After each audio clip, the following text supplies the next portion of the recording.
xildhibaan maxamed axmed bakool oo kamid ah xildhibaanada golaha wakiilada Soomaaliland ee ka soo jeeda gobolka Sool ayaa kormeer ku tagay deegaanka Tukaraq waxaana xildhibaanku kulan la qaatay waxgaradka deegaankaasi isagoo sheegay in deegaankaasi uu amni yahay isla markaana waxgaradku ay la shaqeeyaan ciidamada Soomaaliland ee ku sugan halkaasi. Tukaraq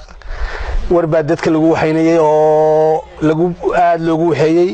laleeyahay Tukaraq waa lagu qaxay dhibaato ka taagan ciidan baa yimi taa waxaan leeyahay Tukaraq waa taa meeshan joogna maanta waa Tukaraq waa nabad bilaaya kama jirto ciidankii iyo dadkii iyo deegaankii nabad kooda nool yihiin reerka Tukaraq waxaan leenahay wardan gaagaale oo aan asal lahayn oo aan run hayn yaanu dib idin gelinin taas waxaan leeyahay aad iyo aad yaan khalkhal idin gelin qodobka labaad waxaan leeyahay nimanka ciidanka ee leeyahay Puntland meesha imaanayaan dadku dhibaato uma wacna dad islaam aynu nahay dad eheleynu nahay dhulkii baad joogtaan dhulkayagii baanu joognaa qof reer Soola oo ku dhimanaya Tukaraq ku dhimanaya ama deegaanka ku dhimanaya ma jiro idinkoo dhul aan lahayn ku dhimataan maaha reer garowow idinka dib la idin gelin ciidanka Soomaaliland meesha jooga dhulkiisii buu joogaa dadkuna dhulkoodii bay joogaan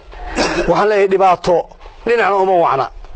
idinkana idinuma wacna annana nooma wacna dadka nabadda ku jooga dabha gelinina Cabdiwalow darkuuguma jirto haddaad kordhisanayso si caadi ah u kordhiso adigoo aan dagaal iyo dhib midna gelinin waxaan leeyahay nabad baanu ku noolahay ciidankayagu waa ciidankayagii dadkayagu waa ciidankayagii dawladdu waa dawladdeedii waxaan ugu weyn dadweynaha Tukaraqeed iyo dadweynaha Soomaaliland iyo dadweynaha gobolka Soolba ogeysiinayna u sheegaynaa oo ay iyagu indhahooda ku arkaan ciidanka la jooga waa ciidan nabadeed waa ciidankii qaranka Soomaaliland dalkuna waa Soomaaliland iyo Suud waxba kama dhaxayaan islaamnimo ahayn deegaanka Tukaraq waxaa muddooyinkii ugu dambeysay isku horfadhiyay ciidamo ka soo kala jeeda Soomaaliland iyo Puntland kadib markii ciidamada Soomaaliland ay dhawaan la wareegeen halkaasi. Cabdiraxmaan Cali Ducaale, Home Cable TV, Laascaanood.